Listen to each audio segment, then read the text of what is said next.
Welcome to Sneha TV. ఈరోజు మాజీ మంత్రి గారు కల్వకుంట్ల తారక రామారావు గారి పుట్టినరోజు. ఈ సందర్భంగా ప్రస్తుత చీఫ్ మినిస్టర్ అయినటువంటి రేవంత్ రెడ్డి గారు శుభాకాంక్షలు తెలియజేశారు. దీనికి సంబంధించి ఒక ఆసక్తికరమైన చర్చ చేయడానికి మన స్టూడియోకి వచ్చారు దాసరి విజయ్ గారు. వారితో మాట్లాడి వివరాలు తెలుసుకునే ప్రయత్నం చేద్దాం. విజయ్ గారు, రేవంత్ రెడ్డి గారు కేటీఆర్కి బర్త్డే విషెస్ చెప్పారు. ఈ సందర్భంగా ఆయన స్పందన ఏంటి, దీని మీద మీ అభిప్రాయం ఏంటి? మామూలుగా ఇప్పుడు ఒక లైన్లో వస్తా, మన ఇంట్లో కానీ మన ఫ్యామిలీ మెంబర్స్లో కానీ తెలిసిన వాళ్ళ ఇళ్ళలో కానీ ఎవరైనా పెద్దవాళ్ళు చనిపోతే ఆ ఏడాది మనం పండుగలకు పబ్బాలు చేసుకో, సంవత్సరం వరకు పెళ్ళిళ్ళు కూడా పెట్టుకోరండి మోస్ట్లీ, ఎందుకులే అని చెప్పేసి. అంటే గుళ్ళలకు కూడా వెళ్ళడానికి ఇష్టపడరు కొంతమంది, కొంచెం అలా ఉంటుంది. అంటే ఇక ఆ సంవత్సరం ఆయన స్మరణే పోనీ, అదొక మంచి విషయమే. ఆయన పోయిన తర్వాత ఉన్న జ్ఞాపకాలని, అంటే ఏదో సందర్భంలో దసరా దీపావళి మాకు ఈసారి పండగ లేదండి, మా పెద్ద ఆయన పోయారు, లేకపోతే ఆయన ఇలా జరిగింది, ఇదొకటి. నెక్స్ట్ ఇంకొంతమందికి ఏంటంటే, ఈ సంవత్సరం నేను 10th క్లాస్ ఫెయిల్ అయ్యాను, ఇంట్లో తిట్టారు కాబట్టి వెంటనే బర్త్డే వచ్చింది, నేను చేసుకోలేను, నా వల్ల కాదు. లేదా ఇంకేదైనా శుభకార్యం వచ్చింది, నేను ఇప్పుడు శుభకార్యాలకు రాలేనండి, ఆ మూడ్లో లేను. సేమ్ మొన్న అంబానీ పెళ్ళికి జగన్కి ఆహ్వానం వచ్చిన ఆయన పోలా పాపం. అంటే నేను ఇప్పుడు సెలబ్రేట్ చేసుకునే మూడ్లో నేను లేనండి అంటారు.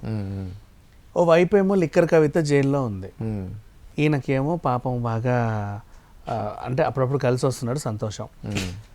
అండ్ వాళ్ళ నాన్నగారికి ఏమో ఫోన్ ట్యాపింగ్ కేసు రేపు ఎల్లుండి, అసలు ఇప్పుడు కూడా వచ్చి అరెస్ట్ చేస్తారేమో అన్నట్లుగా ఉంది వాళ్ళ నాన్నగారిని. సో అదో వ్యవహారం, అంటే కంటి కింద కునుకు లేదు, ఎప్పుడు ఎవరు వచ్చి పట్టుకెళ్తారో తెలియదు, అలాగే ఉంది ఆయన పరిస్థితి, అలా ఉంది. నీ మీద ఎన్ని కేసులు ఉన్నాయో నీకు ఇంకా తెలియదు.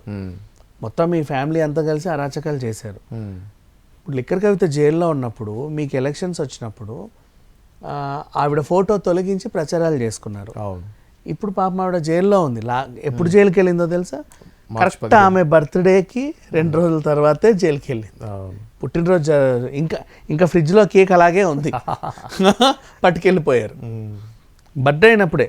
ఇప్పుడు నీ బర్త్డే వచ్చింది, మీ చెల్లి బర్త్డే చేసుకున్న 2 రోజులకే జైలుకి వెళ్ళింది, నీ బర్త్డే వచ్చింది. సరే, నీ వ్యవహారం నీది. మీ పార్టీ కార్యకర్తలన్నా మా సారు బర్త్డేని ఘనంగా జరుపుకోవాలి అనుకుంటున్నారు, పెద్ద పండగలా చేయాలనుకుంటున్నారు.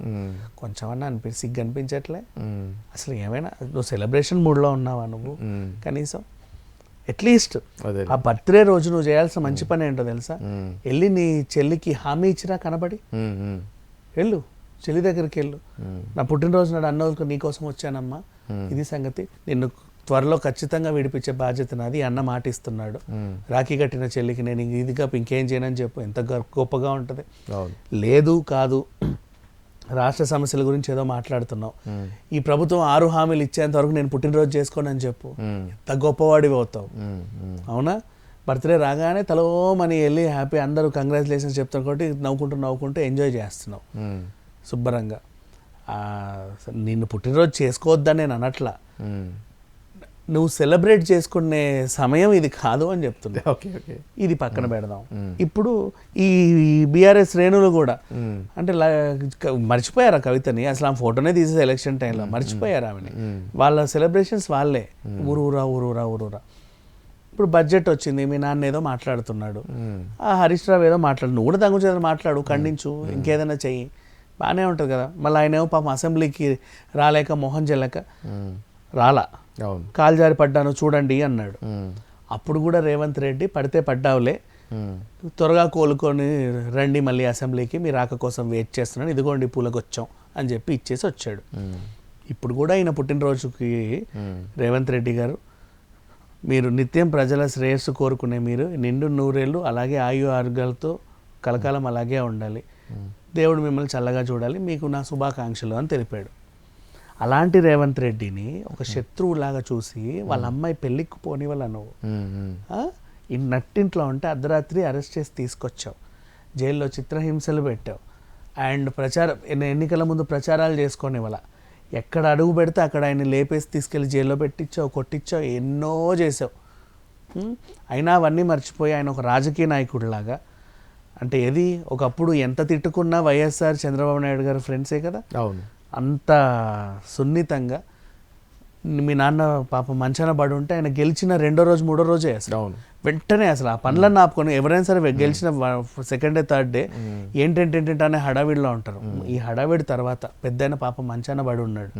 ఒకసారి వెళ్ళి కలిసి వస్తానని వచ్చాడు. అవును, ప్రమాణం స్వీకారం చేసిన 1 వీక్లోనే జరిగి ఉంటుంది అది. ఇప్పుడు కూడా బడ్జెట్ అయితే ఒక పక్క మీ నాన్న మొరుగుతానే ఉన్నాడు.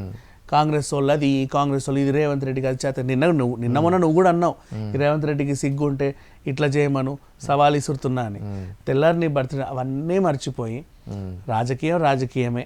పర్సనల్గా మన ఇద్దరం ఏం బద్ధశత్రులం కాదు. పుట్టినప్పటి నుంచి నీకు నాకే గట్టు పంచాయతీ లేదు, ఆ గొడవ లేదు. మీ ఇంటోళ్ళు మా ఇంటి మీదకి రాలా, మా ఇంటోళ్ళు మీ ఇంటి మీదకి రాలా. రాజకీయంగా మనం ప్రత్యర్థులం అంతే, కానీ పర్సనల్గా మనందరం మనుషులమే అని ఆయన చక్కగా నీకు శుభాకాంక్షలు తెలిపాడు. కనీసం ఇప్పుడు వీళ్ళ విషయం చెప్పాలంటే ఆ శుభాకాంక్షలు తీసుకోవడం అర్హత కూడా వీళ్ళకి లేదు ఇంకా చెప్పాలి అంటే. కానీ ఆయన అంత పెద్ద మనసుతో అలా చేశాడు. ఇప్పటికన్నా వీళ్ళు సిగ్గు తెచ్చుకొని కనీసం వీళ్ళ రాజకీయ భవిష్యత్తు మీద దృష్టి పెట్టి, అంటే అవతల వాళ్ళని వేలెత్తి చూపి ఏది పడుతుంది అనడం కాకుండా కొంచెం వీరల్లో వీళ్ళు పాపం ఎమ్మెల్యేలు అందరూ పోతున్నారు, నువ్వు కాపాడుకోలేని పరిస్థితిలో ఉన్నావు. ఇప్పటికన్నా కొంచెం దృష్టి పెట్టి పార్టీ మీద కొంచెం దృష్టి పెట్టి ప్రజల మీద దృష్టి పెట్టి దోచుకోవడాన్ని పక్కన పెడితే ఆ మైండ్లోంచి తీసేస్తే, అంటే మళ్ళీ ఎప్పుడు 5 ఏళ్ళకి వస్తామో మళ్ళీ ఎప్పుడు దోచుకుంటామో అనే కలలు కనడం మానేస్తే నిజంగా ఆయన అన్నట్టు నిండు 100 ఏళ్ళ ఆయురాలతో సంతోషంగా ఉంటారు. ఓకే, అది చెప్పారు. ఇది అండి ఏదైతే తెలంగాణ చీఫ్ మినిస్టర్ రేవంత్ రెడ్డి గారు కేటీఆర్కి జన్మదిన శుభాకాంక్షలు తెలియజేసిన సందర్భంగా ఆ యొక్క ఇన్సిడెంట్ ఏంటనేది దాసరి విజయం గారు వివరించారు. మరో అంశంతో మళ్ళీ కలుద్దాం. అంతవరకు చూస్తూనే ఉండండి Sneha TV. Sneha TV, please like, share and subscribe Sneha TV.